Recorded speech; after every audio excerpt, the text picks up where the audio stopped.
The sound of fabric tearing was sharper than a scream. I looked up from fixing my daughter's hair to see my sister-in-law standing in the doorway, holding the shreds of satin like a trophy. Her smirk was slow, venomous. "Now my girls will win, for sure," she said.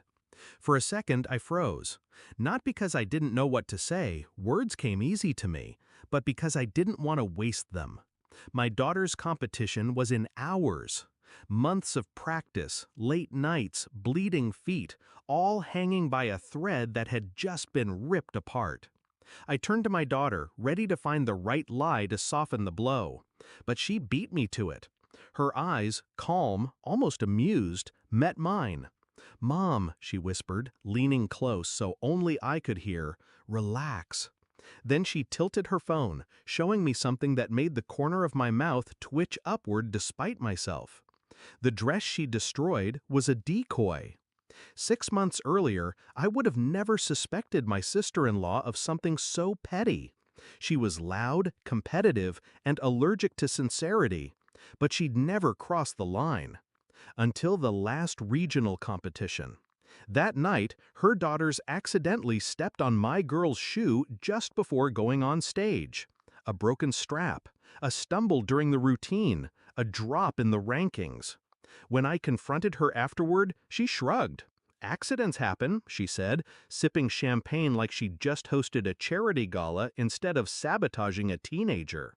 It wasn't just cruelty, it was calculation. She needed her daughters to win, not because they deserved it, but because she needed to be the mother of winners.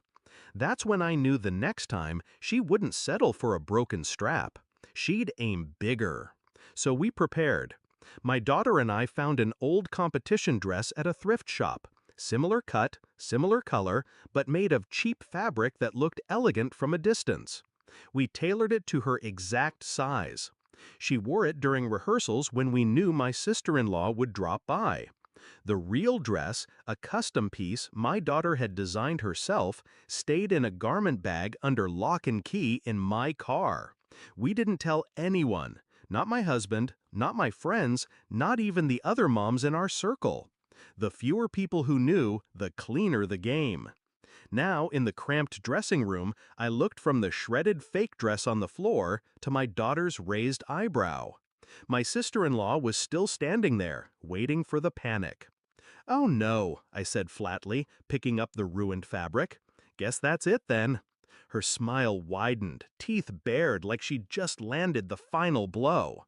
"Such a shame," she said. "Maybe next year."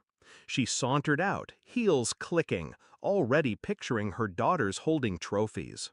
I gave her 10 minutes, enough time to let her confidence solidify into arrogance. Then my daughter slipped into the real dress.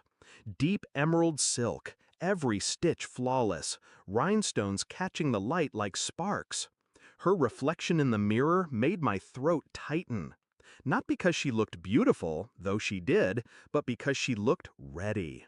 When we walked backstage, the whispers started. Word had spread that her dress was destroyed. My sister-in-law was in the corner, laughing with a cluster of moms, her daughters stretching behind her. The moment she saw my girl, her laugh caught mid-breath. The color drained from her face, replaced by something raw. Confusion, then realization. "Nice dress," I said as I passed her. "Shame you didn't get to see it sooner." She didn't reply. Her jaw was locked, her nails digging into her palm. The performance was electric. My daughter danced like the stage belonged to her, and it did. Every turn was sharp, every leap defied gravity. When the final note hit, the applause was instant and thunderous. Her score shattered the previous record. First place wasn't even a question, it was a statement. Meanwhile, my sister-in-law's daughters danced well. But well doesn't win when brilliance walks on stage right before you. At the award ceremony, my daughter stood center stage, gold medal glinting under the lights. My sister-in-law's girls flanked her, second and third place. The smile my sister-in-law gave me from the audience was the kind you put on when the camera's rolling, but your world is crumbling. Later, in the parking lot, she cornered me. "You think you're clever?" she hissed. "No," I said, unlocking my car. "I think I'm careful." She stepped closer, her voice low. "You humiliated me." I met her gaze, calm as my daughter had been hours earlier. "No," I said again, "you did that yourself. You just didn't plan for someone who plans better." Driving home, my daughter was quiet for a while. Then she turned to me, grinning. "You didn't even look mad when she ripped it." "I wasn't," I said, eyes on the road.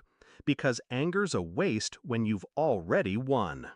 That night I folded the ruined decoy dress and put it in a box. Not as evidence, as a reminder. Some people think victory is about being the